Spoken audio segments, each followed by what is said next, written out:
षटतिला एकादशी व्रत कथा।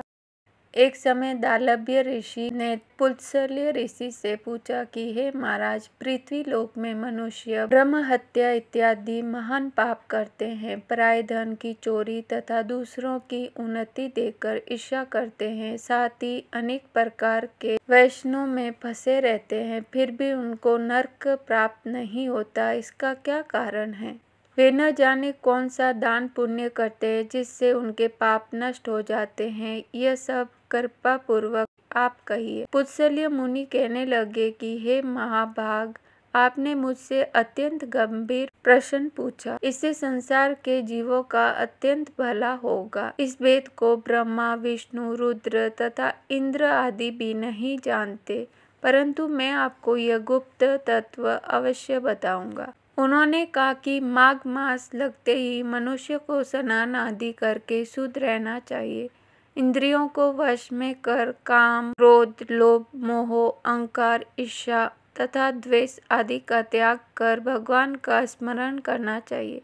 पुष्य नक्षत्र में गोबर, कपास, तिल मिलाकर उनके कंडे बनाना चाहिए। उन कंडों से 108 बार हवन करना चाहिए। उस दिन मूल नक्षत्र हो और एकादशी तिथि हो तो अच्छे पुण्य देने वाले नियमों को ग्रहण करे। स्नान आदि नित्य क्रिया से निर्वृत्त होकर सब देवताओं के देव श्री भगवान का पूजन करे और एकादशी व्रत धारण करे। रात्रि को जागरण करना चाहिए। उसके दूसरे दिन धूप, दीप, नैवेद्य आदि से भगवान का पूजन करके खिचड़ी का भोग लगाए। तत्पश्चात पेठा, नारियल, सीताफल या सुपारी का अर्घ्य देकर स्तुति करनी चाहिए। हे भगवान, आप दीनों को शरण देने वाले हैं, इस संसार सागर में फंसे हुओं का उद्धार करने वाले हैं।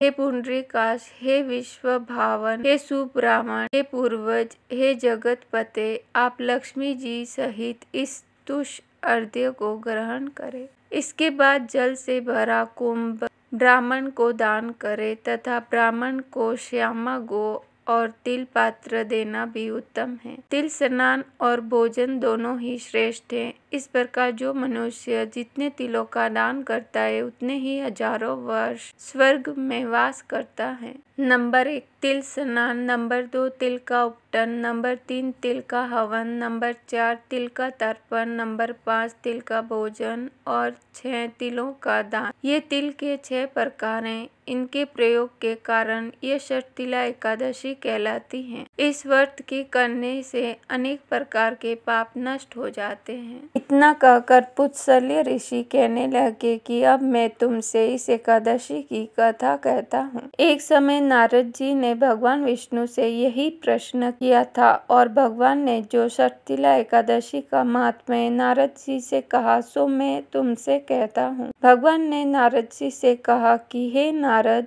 मैं तुमसे सत्य घटना कहता हूँ, ध्यान पूर्वक सुनो। प्राचीन काल में मृत्यु लोक में एक ब्राह्मणी रहती थी। वह सदैव व्रत किया करती थी। एक समय वह 1 मास तक व्रत करती रही। इससे उसका शरीर अत्यंत दुर्बल हो गया। यद्यपि वह अत्यंत बुद्धिमान थी, तथापि उसने कभी देवताओं या ब्राह्मणों के निमित्त अन्न या धन का दान नहीं किया था। इससे मैंने सोचा कि ब्राह्मणी ने व्रत आदि से अपना शरीर शुद्ध कर लिया है, अब इसे विष्णु लोक तो मिल ही जाएगा, परंतु इसने कभी अन्न का दान नहीं किया, इससे इसकी तृप्ति होना कठिन है। भगवान ने आगे कहा, ऐसा सोचकर मैं भिखारी के वेश में मृत्यु लोक में उस ब्राह्मणी के पास गया और उससे भिक्षा मांगी। वह ब्राह्मणी बोली, महाराज, किस लिए आप आए हैं? मैंने कहा, मुझे भिक्षा चाहिए। इस पर उसने एक मिट्टी का ढेला मेरे भिक्षा पात्र में डाल दिया। मैं उसे लेकर स्वर्ग में लौट आया। कुछ समय बाद ब्राह्मणी भी शरीर त्याग कर स्वर्ग में आ गई।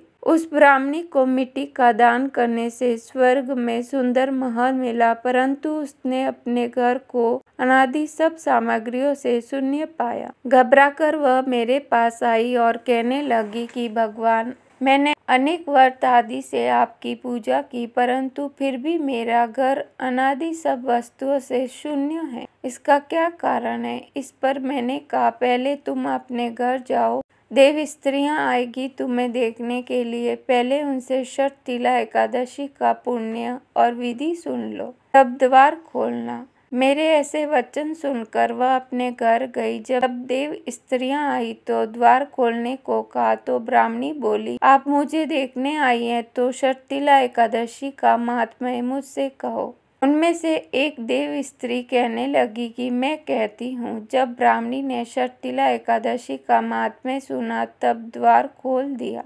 देवगणों ने उसको देखा कि न तो वह गांधवी है और न आसुरी है, वरन पहले जैसी मानुषी है। उस ब्राह्मणी ने उनके कथा अनुसार षटतिला एकादशी का व्रत किया। इसके प्रभाव से वह सुंदर और रूपवती हो गई तथा उसका घर अनादि समस्त सामग्रियों से युक्त हो गया। अतः मनुष्य को मूर्खता त्याग कर षटतिला एकादशी का व्रत और लोभ न करके तिलादि का दान करना चाहिए। इससे दुर्भाग्य, दरिद्रता तथा अनेक प्रकार के कष्ट दूर होकर मोक्ष की प्राप्ति होती है।